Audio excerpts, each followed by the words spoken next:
Palabras diarias de Dios.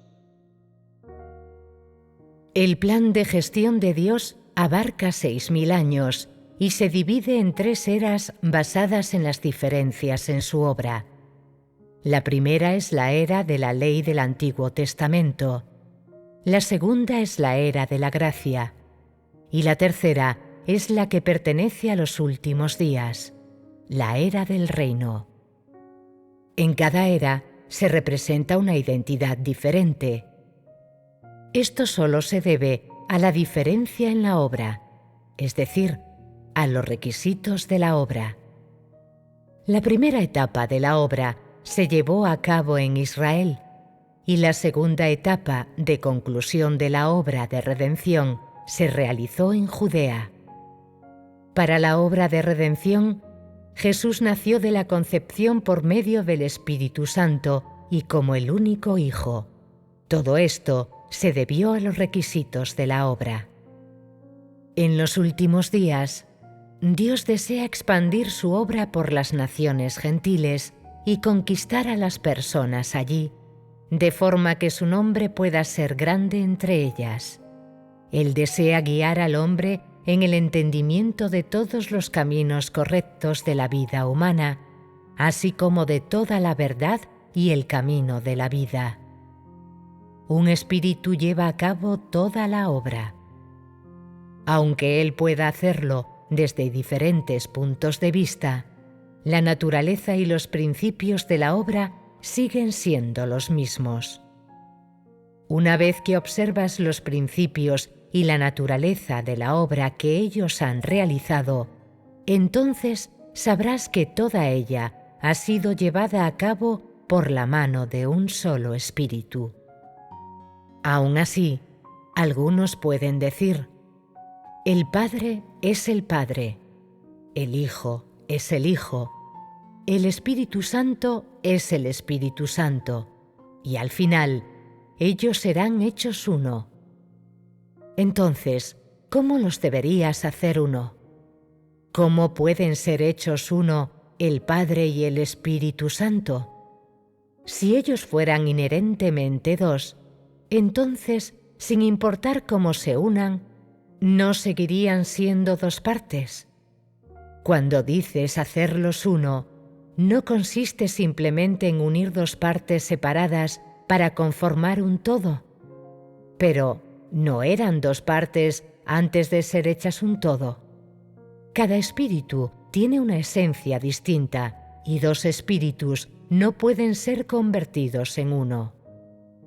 El espíritu no es un objeto material y es diferente a cualquier otra cosa en el mundo material. Tal como lo ve el hombre, el Padre es un espíritu, el Hijo otro y el Espíritu Santo otro. Y después, los 3 espíritus se mezclan como 3 vasos de agua en un todo. ¿Acaso no es esto hacer de los 3 uno? Esta explicación es errónea. ¿No es esto dividir a Dios? ¿Cómo pueden ser hechos uno el Padre, el Hijo y el Espíritu Santo? ¿No son ellos 3 partes con una naturaleza diferente cada una? Todavía están los que dicen: ¿no declaró Dios expresamente que Jesús era su Hijo amado? Jesús es el Hijo amado de Dios, en quien Él se regocija grandemente. Ciertamente fue dicho por Dios mismo. Eso fue Dios dando testimonio de sí mismo, pero simplemente desde una perspectiva diferente, la del Espíritu en el cielo dando testimonio de su propia encarnación. Jesús es su encarnación, no su Hijo en el cielo. ¿Entiendes? ¿No indican las palabras de Jesús: el Padre está en mí y yo estoy en el Padre, que ellos son un espíritu? ¿Y acaso no se debe a la encarnación que ellos fueran separados entre el cielo y la tierra?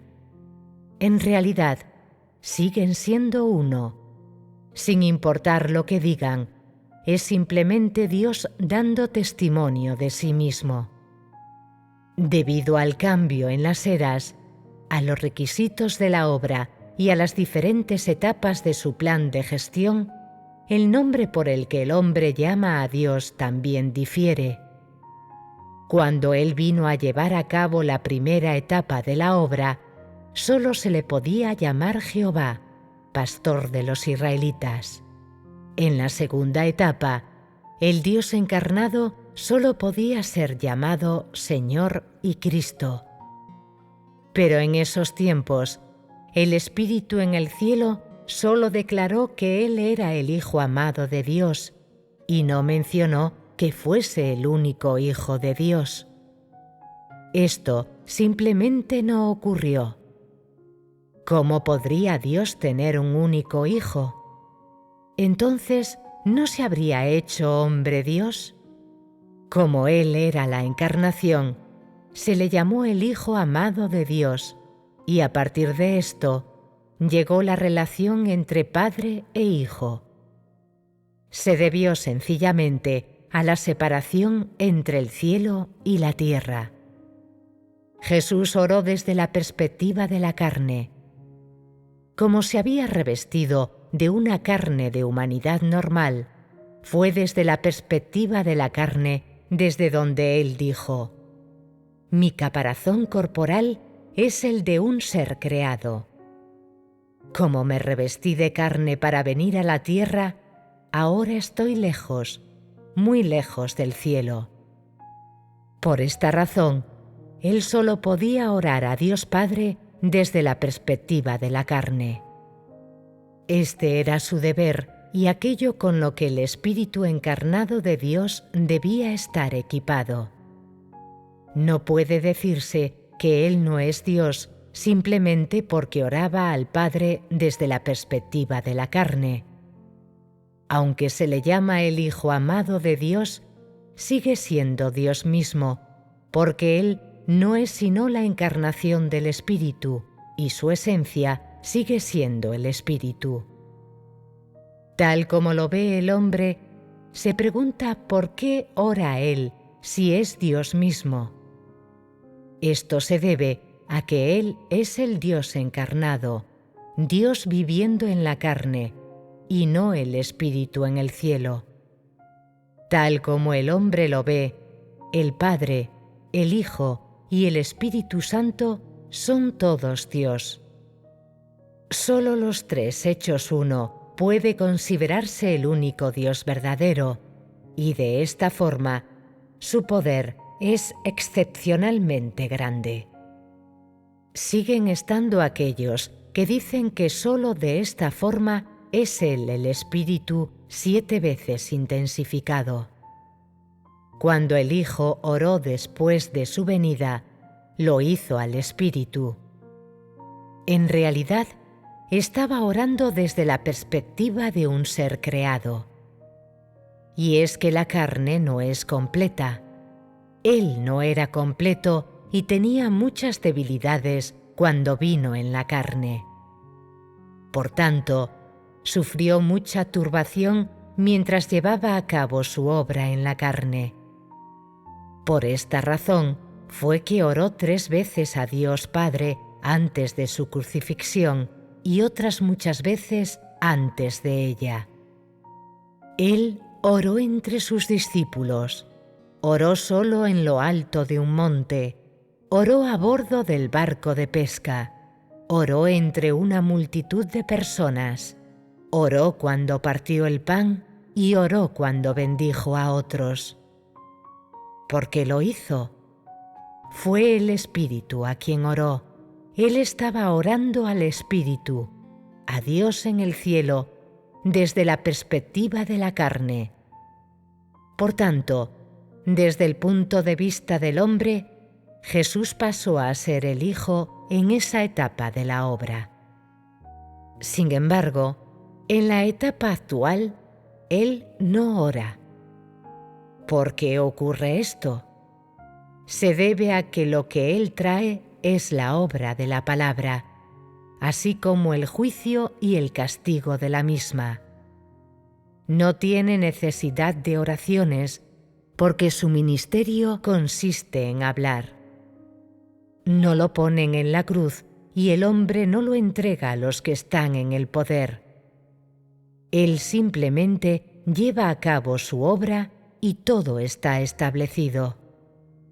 En el momento en que Jesús oraba, lo hacía a Dios Padre por el descenso del reino del cielo, para que se cumpliera la voluntad del Padre y por la obra venidera. En esta etapa, el reino del cielo ya ha descendido. ¿Sigue teniendo, pues, necesidad de orar? Su obra es poner fin a la era y no hay más eras nuevas. ¿Hay, pues, necesidad de orar por la siguiente etapa? Me temo que no. Existen muchas contradicciones en las explicaciones del hombre. De hecho, todas estas son nociones del hombre. Sin más escrutinio, todos vosotros creíais que son correctas. ¿No sabéis que esta idea de Dios como una Trinidad no es sino la noción del hombre? Ningún conocimiento del hombre es completo y profundo. Siempre hay impurezas y el hombre tiene demasiadas ideas. Esto demuestra que un ser creado simplemente no puede explicar la obra de Dios. Hay demasiado en la mente del hombre, todo procedente de la lógica y el pensamiento, que entra en conflicto con la verdad. ¿Puede tu lógica diseccionar exhaustivamente la obra de Dios? ¿Puedes obtener un entendimiento profundo de toda la obra de Jehová? ¿Eres tú como hombre quien puede ver a través de todo, o es Dios mismo el que es capaz de ver desde la eternidad hasta la eternidad?